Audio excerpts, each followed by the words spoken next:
Ini saatnya peternak mandiri untuk bangkit, karena ayam KOB 2 ini cukup bagus, bener-bener ayam kampung, ayam lokal. Bisa dihitung nanti keuntungannya berapa. Ini bisnis cukup bagus di ayam KOB. Penghasilan kita bisa harian, bisa mingguan, bisa bulanan. Itu yang terpenting untuk meningkatkan perekonomian rumah tangga teman-teman peternak seluruh Indonesia.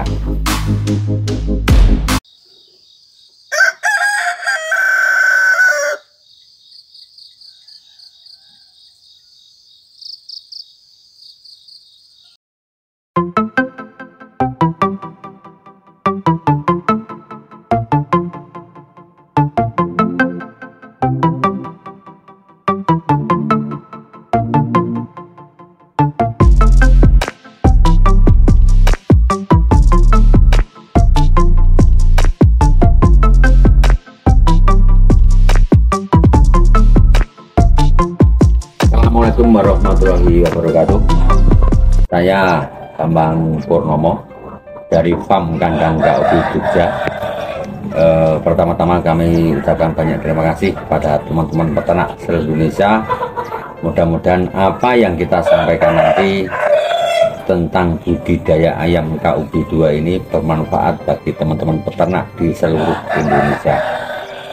Jadi begini, kemarin banyak kendala juga kaitannya dengan YouTube kami, yang kemarin banyak pertanyaan yang tidak bisa terjawab karena kami juga tidak bisa memantau. Kali ini Farm Kandang KOB Jogja membuat YouTube sendiri untuk bisa nanti ikut mengedukasi bagaimana tata cara budidaya ayam KOB, dari DOC, dari pedaging, dari indukan, penetasan, pakan, tentang penyakit, tentang vaksin. Nanti kita akan sampaikan semuanya di situ tentang bagaimana toh caranya budidaya ayam KOB yang baik, benar, sesuai dengan biosecurity di peternakan. Ya, monggo teman-teman nanti bisa melihat selanjutnya di channel YouTube kami tentang budidaya KOB dari segi bisnisnya, dari segi keuntungannya. Nanti kita akan buka bersama biar teman-teman peternak mengetahui untung ruginya untuk kedepannya. Budidaya ayam KOB ini cukup bagus dari segi bisnisnya. Situ nanti bisa penghasilan kita bisa harian, bisa mingguan, bisa bulanan. Itu yang terpenting untuk meningkatkan perekonomian rumah tangga teman-teman peternak seluruh Indonesia. Nah, kandang KOB Jogja ini berdiri di tahun 2013. Ya, pada waktu itu basic saya bukan peternak, ya, basic saya seorang pengrajin gerabah yang ada di Kasongan. Tapi kami itu suka dengan ayam. Jadi apa ya, ayam ini cukup nyaman, cukup menghilangkan stres. Karena apa? Tiap hari ada di kandang melihara ayam, lama-lama dari segi bisnisnya cukup menarik.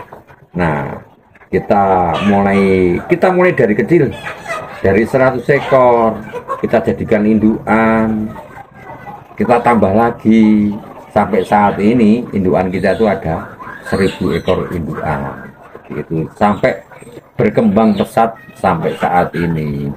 Nah, kita hasilnya sudah ada harian, mingguan, bulanan, sudah kita lalui semua. Kalau mau lebih jelasnya, monggo nanti bisa datang ke Farm Kandang KOB Jogja. Mau belajar, kita terbuka, tidak ada yang kita sembunyikan. Karena kita ingin ayam KOB ini bisa berkembang di masyarakat seluruh Indonesia pada umumnya. Jadi keunggulan ayam KUB ini yang waktu dulu itu 2011 di Jogja pertama kali itu KUB 1 yang itu produksi telurnya itu 160 butir untuk 1 ekor betina. Ya, dari sekian lama berkembang muncullah dari Balitnak Ciawi Bogor itu memunculkan lagi produk kedua namanya KUB 2. Ini produksi telurnya 200 butir per tahun. Tentunya dari budidayanya, dari biosecurity-nya itu juga peternak harus mengetahui, karena kurang pahamnya peternak tentang budidaya, perhitungannya ini yang sering menjadi kegagalan peternak-peternak di seluruh Indonesia. Saran-saran kami untuk bagi pemula, jangan ambisi, jangan bernafsu, pelajari dulu karakternya ayam KUB ini. Karena nanti kalau bernafsu pengen banyak dan belum paham, itu cukup resiko besar. Belajar dari sedikit, 50, 100, itu pembelajaran awal. Dari segi penyakitnya, dari segi vaksinnya, saya pesan teman-teman peternak jangan lupakan itu semua. Ayam KUB ini bisa ditetaskan, bisa untuk konsumsi. Kalau mau dikonsumsi nggak usah pakai pejantan, tapi kalau mau ditetaskan itu perbandingannya idealnya itu di 5 betina 1 jantan. Nah, vaksinnya itu harus direfak ulang lagi juga. Nah, teman-teman peternak kadang-kadang kurang paham. Vaksin ini hanya sekali sudah, harus direfak ulang per 3 bulan sekali. Baik itu NDAI atau H9-nya, atau korisanya, atau ILT-nya, ND-nya juga, karena penyakit-penyakit yang wabah ini yang menjadi resiko besar. Di musim-musim bulan Juli Agustus ini hati-hati buat peternak karena resiko penyakitnya cukup tinggi. Rata-rata menyerang di peternak itu di bulan Juli dan Agustus. Itu vaksinnya harus kita lengkapi. Kemudian pakai jamu-jamuan itu juga bagus. Ada jahe, ada kunyit, ada temulawak, itu cukup bagus nanti digunakan minum ke ayam, dicampur makan ayam pun juga bisa seperti itu. Kemudian nanti setelah usia 5 bulan dibuatlah kandang koloni 15, betinanya 5, jantannya 1, bisa juga ukuran 3x3 itu di 24 betina 4 jantan, itu telurnya bisa ditetaskan. Karena ini galurnya murni, itu bisa dibikin induan lagi, jadi tidak ketergantungan sama breeder-breeder besar kita. Jadi peternak mandiri ini saatnya peternak mandiri untuk bangkit, karena ayam KUB 2 ini cukup bagus, bener-bener ayam kampung, ayam lokal. Ya kami ucapkan terima kasih sekali kepada pemerintah bisa membuat varian baru ayam kampung yang besarnya cukup cepat. Di usia 80 hari kita sudah bisa panen, sudah bisa jual. Kenapa toh kok tadi saya sampaikan itu ada hasil harian, mingguan, bulanan. Nah, ayam KUB ini kan dari telur bisa dijual ke konsumsi untuk jamu, untuk yang mengkonsumsi ayam-ayam telur kampung itu bisa kita jual di situ.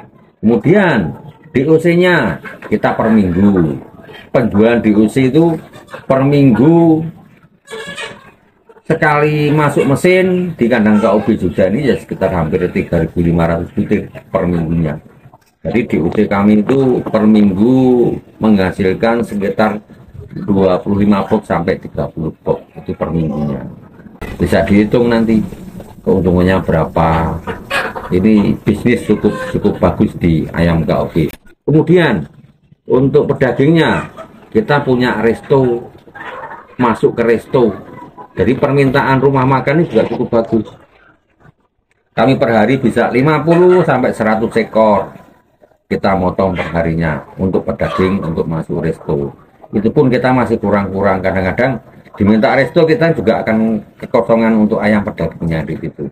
Nah, monggo teman-teman kalau mau bermitra dengan kandang KOB Jogja, kami siap membantu. Nanti di wilayah Jogja, Jawa Tengah, itu bisa menghubungi kandang KOB Jogja di situ. Nah, untuk selanjutnya kaitannya dengan penyakit ini cukup penting ya. Kuncinya nanti di penyakit ini di budidaya ayam KOB hanya satu, vaksin, yang kedua pencernaan, pernapasan. Ini kuncinya di budidaya ayam KOB. Kalau pencernaannya itu bagus, insya Allah ayam-ayam kita juga akan sehat. Di pernapasannya juga seperti itu. Kemudian nanti di vaksinnya kita harus runtut juga. Jangan sampai nanti pernapasan bisa dicegah, bisa ditanggulangi, vaksinnya tidak masuk. Nah ini kalau ada wabah, ayam bisa habis semua. Jadi pesan saya pada teman peternak, jangan meninggalkan vaksin. Karena vaksin penting untuk daya tahan tubuh ayam ini. Nah mungkin ini yang bisa saya sampaikan kepada teman-teman peternak Indonesia. Monggo nanti kalau mau bermitra, mau sharing di kandang KOB Jogja, kita terbuka. Kita akan bantu, akan ada pendampingan juga tentang budidaya ayam KOB. Silakan monggo, kalau mau ke kandang KOB Jogja kita terbuka. Mau jam berapa, kalau nanti kita masih buka, kita akan masih menerima tamu buat peternak-peternak seluruh Indonesia yang ingin belajar tentang budidaya ayam KOB. Nah, nanti jangan lupa subscribe ke YouTube kami di Farm Kandang KOB Jogja. Terima kasih. Salam peternak seluruh Indonesia.